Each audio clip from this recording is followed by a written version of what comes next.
چند روز پیش رفتم پارک چمران کرج، یکی از بزرگترین و معروفترین پارک‌های شهر. اما با صحنه‌ای روبرو شدم که واقعا ناراحت کننده بود. برای اینکه از مسیر پیاده روی وارد محوطه داخلی پارک بشی، پلایی گذاشتن که عملا برای کسی که با ویلچر تردد میکنه کاملا بیفایده است.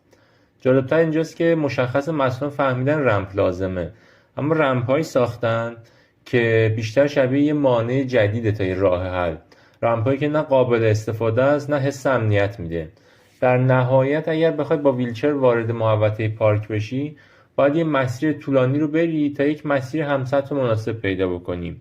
سوال من اینه، دسترس پذیری یعنی فقط تیک زدن یه بند در گزارش‌ها، یا واقعا فکر کردن به آدمایی که هر روز با این موانع زندگی میکنن؟